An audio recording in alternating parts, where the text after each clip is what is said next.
আসসালামু আলাইকুম এভরিওয়ান, কেমন আছেন আপনারা সবাই? আজকে আপনাদের করে দেখাবো ঝটপট মজাদার নুডলস পাকোড়া। একদমই অল্প কিছু উপকরণ দিয়ে এই নুডলস পাকোড়াটি তৈরি করে নিতে পারেন। আর এটা শুধু বাচ্চাদের না, বড়দেরও অনেক ভালো লাগবে। বিকেলে নাস্তা বা অতিথি আপ্যায়নে এই পাকোড়াটা ঝটপট তৈরি করতে পারেন। আশা করছি সবার ভালো লাগবে। তো চলুন তৈরি করে নিই। প্রথমে একটা পাত্রে আমি 2 কাপ পানি নিয়েছি। পানিটা কিন্তু ফুটে গেছে। তারপর এখানে 2 প্যাকেট ম্যাগি নুডলস দিয়ে দিচ্ছি। তো এই নুডলসটাকে আমি 2 মিনিটের মতন সিদ্ধ করে নিব। ম্যাগি নুডলস কিন্তু 2 মিনিট সিদ্ধ করলে পুরোপুরি সিদ্ধ হয়ে যায়। তো এখানে 2 মিনিট হয়ে গেছে। 2 মিনিট পর আমি নুডলসটাকে নামিয়ে নিচ্ছি পানি ঝরিয়ে। এইবার এর মধ্যে দিয়ে দিচ্ছি হাফ কাপ পেঁয়াজ কুচি, 1 চা চামচ রসুন বাটা, 1 চা চামচ আদা বাটা, 2 থেকে 3টা দিয়ে দিচ্ছি কাঁচামরিচ কুচি, 1/4 কাপ দিয়ে দিচ্ছি ধনেপাতা কুচি, 1 টেবিল চামচ দিয়ে দিচ্ছি মরিচের গুঁড়া, 1 চা চামচ দিয়ে দিচ্ছি হলুদের গুঁড়া, 1 চা চামচ দিয়ে দিচ্ছি ধনে গুঁড়া, 1 চা চামচ জিরা গুঁড়া, লবণ দিয়ে দিচ্ছি স্বাদ মতো, আর দিয়ে দিচ্ছি 2 প্যাকেট নুডলসের মশলা,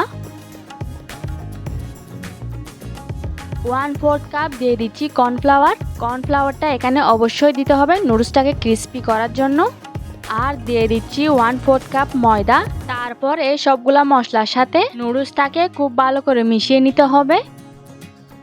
এখন আমি এর মধ্যে সামান্য একটু পানি দিয়ে এগুলাকে ভালো করে মেখে নিব। চুলায় একটা প্যানের মধ্যে পরিমাণ মতো তেল দিয়ে দিচ্ছি। তারপর হাত দিয়ে ছোট ছোট করে চপের মতো বানিয়ে এগুলোকে আমি তেলের উপরে ছেড়ে দিচ্ছি।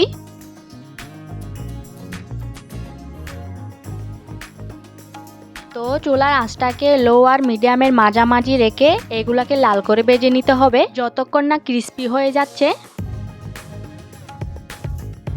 তো কিছুক্ষণ পর এগুলোকে আমি উল্টে দিচ্ছি। একটা পাশ যখন খুব সুন্দর হয়ে কালার চলে আসছে তখন এগুলাকে উল্টে দিতে হবে। বেশ কিছুক্ষণ পর এগুলোর কালার চেঞ্জ হয়ে আসছে। এবার এগুলাকে উঠিয়ে নিচ্ছি। খুব অল্প সময়ে কিন্তু এই নাস্তাটা তৈরি করতে পারেন। নুডলসের পাকোড়া খেতে কিন্তু অনেক ভালো লাগে। আমার এখানে এগুলো ভাজা হয়ে গেছে, তেল জড়িয়ে উঠিয়ে নিচ্ছি। খুব সুন্দর একটা কালার এসেছে। ঝটপট বিকেলের নাস্তাতে এই রেসিপিটা তৈরি করতে পারেন। আশা করছি আজকের রেসিপিটা সবার কাছে ভালো লেগেছে। তো আজ এই পর্যন্তই। আপনারা সবাই ভালো থাকবেন, সুস্থ থাকবেন। আসসালামু আলাইকুম।